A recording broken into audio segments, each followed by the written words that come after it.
भारत में कई ऐसे मंदिर हैं जिनसे अलग तरह के रहस्य जुड़े हुए हैं। महाकालेश्वर मंदिर उन्हीं में से एक है। ये भारत के 12 ज्योतिर्लिंगों में से एक है जो उज्जैन शहर में स्थापित है। अगर आप महाकालेश्वर ज्योतिर्लिंग के दर्शन के लिए जा रहे हैं तो जरूर इस मंदिर से जुड़े रहस्यों को आपको जानना चाहिए। इस मंदिर के नाम के पीछे कई रहस्य हैं। कहते हैं महाकाल का शिवलिंग तब प्रकट हुआ था जब राक्षस को मारना था।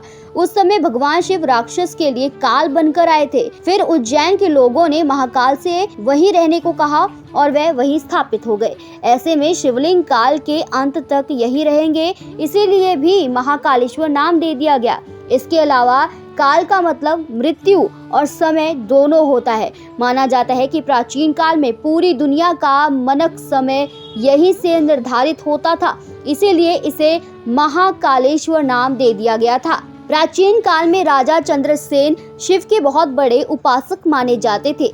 एक दिन राजा के मुख से मंत्रों का जाप सुन एक किसान का बेटा भी उनके साथ पूजा करने गया, लेकिन सिपाहियों ने उसे दूर भेज दिया। इसके बाद वे जंगल के पास जाकर पूजा करने लगा और वहां उसे एहसास हुआ कि दुश्मन राजा उज्जैन पर आक्रमण करने जा रहे हैं।